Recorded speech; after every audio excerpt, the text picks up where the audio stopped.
जो धरना दे रहे हैं वो क्या किसान नहीं है? नहीं, वो किसान कहाँ है? किसान होते तो वो खेत में होते, वहाँ रोड पे होते। अरे किसान तो नाराज है बीजेपी। मैं किसान नहीं है, किसान तो हम यहाँ खड़े, मैं किसान है। वो कौन है? मैं तो डकैत है। भारत में किसानों के विरोध ने काफी ध्यान आकर्षित किया है और हाल के दिनों में यह एक संवेदनशील मुद्दा बन गया है। पंजाब, हरियाणा और पश्चिमी उत्तर प्रदेश के किसान अपनी आवाज उठाने और कृषि नीतियों में बदलाव की मांग करने के लिए एक साथ आए हैं। ये विरोध प्रदर्शन देश में किसानों की चिंताओं और चुनौतियों के समाधान के लिए आयोजित किए गए हैं। इस ब्लॉग में हम विरोध प्रदर्शन की पृष्ठभूमि, किसानों की मांगों और वर्तमान परिदृश्य पर चर्चा करेंगे।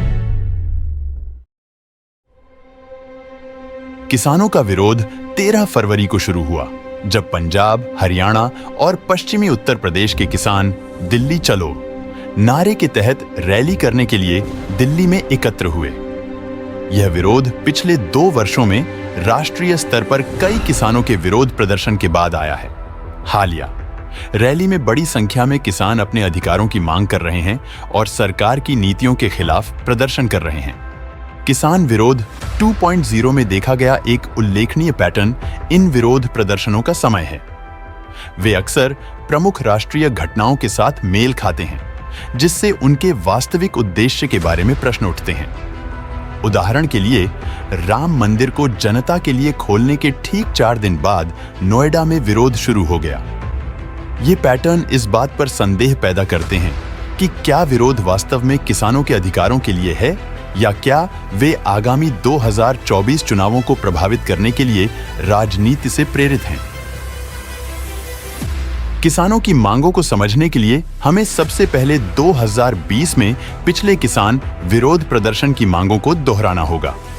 प्रमुख मांगों में 3 कृषि कानूनों को निरस्त करना, न्यूनतम समर्थन मूल्य MSP में वृद्धि और करों को हटाना शामिल था। ईंधन, जबकि सरकार ने कृषि कानूनों को निरस्त करके पहली मांग को तेजी से संबोधित किया, लेकिन अन्य मांगें अधूरी हैं। उच्च MSP की मांग सरकार के लिए चुनौतियां खड़ी करती है, क्योंकि इसके लिए व्यय में पर्याप्त वृद्धि की आवश्यकता होगी। इसी तरह ईंधन पर कर हटाने से सरकार को राजस्व का काफी नुकसान होगा।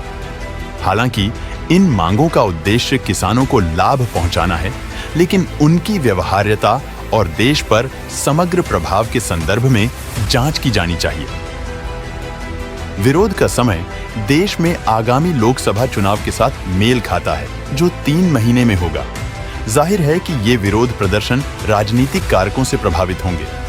कांग्रेस पार्टी ने कहा है कि अगर वे आगामी चुनाव जीतते हैं तो वे MS स्वामीनाथन आयोग की सिफारिशों के अनुसार MSP न्यूनतम समर्थन मूल्य के कार्यान्वयन की गारंटी देंगे। किसानों के विरोध के पीछे के वास्तविक मुद्दों को समझना महत्वपूर्ण है, और क्या ये मुद्दे वास्तव में किसानों की चिंताओं का प्रतिनिधित्व करते हैं या क्या राजनीतिक रणनीतियों को नियोजित किया जा रहा है। 2020-21 में विरोध प्रदर्शन पिछले विरोध प्रदर्शनों से अलग थे, और मतभेदों का विश्लेषण करना और आकलन करना आवश्यक है कि क्या मांगें वास्तव में किसानों के मूल मुद्दों का प्रतिनिधित्व करती हैं या क्या उन्हें चुनावी रणनीति के रूप में इस्तेमाल किया जा रहा है। वर्तमान विरोध प्रदर्शन का नेतृत्व संयुक्त किसान मोर्चा और संयुक्त किसान आंदोलन कर रहे हैं, जिसमें जगजीत सिंह दल्लेवाला और सरवण सिंह पंढेर प्रमुख नेता हैं। ये नेता विरोध प्रदर्शन में सबसे आगे हैं और संयुक्त किसान आंदोलन के तहत 150 से अधिक किसान इकाइयों का प्रतिनिधित्व करते हैं, जबकि संयुक्त किसान मोर्चा में कई अन्य प्रमुख किसान इकाइयां शामिल हैं। 2020 के विरोध की मांगों के साथ साथ किसान विरोध 2.0 ने नई मांगें जोड़ दी हैं, जिनमें से कुछ का किसानों के कल्याण से सीधा संबंध न होने के कारण चिंताएं बढ़ गई हैं। ऐसी ही एक मांग शर्जील इमाम और उमर खालिद जैसे देश विरोधी गतिविधियों से जुड़े व्यक्तियों की रिहाई की है। यह स्पष्ट नहीं है कि इस मांग को पूरा करने से किसानों को कैसे लाभ होगा या उनके अधिकारों में योगदान मिलेगा। 10,000 रुपये और मासिक पेंशन।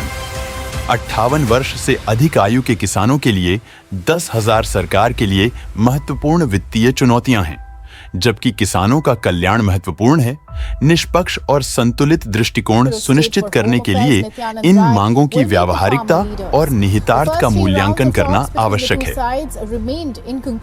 भारत में किसानों का विरोध एक महत्वपूर्ण आंदोलन बन गया है जो ध्यान और समझ की मांग करता है। हालांकि विरोध प्रदर्शनों में किसानों के अधिकारों और उनकी वित्तीय भलाई के बारे में वास्तविक चिंताएं हैं, लेकिन वास्तविक मुद्दों को राजनीतिक रणनीतियों से अलग करना आवश्यक है।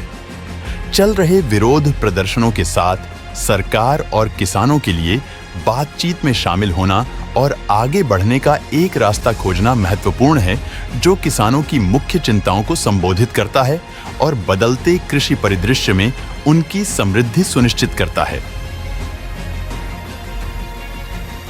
मैं मनीष अब यहीं पर इस वीडियो को समाप्त करता हूं और आप सभी को धन्यवाद कि आपने अपना कीमती समय हमें दिया। ऐसे ही हमारे साथ जुड़े रहें। मिलते हैं ऐसे ही एक नए जानकारी वाली वीडियो के साथ। बहुत मारनी है, लठ नहीं मारने, समझ गए?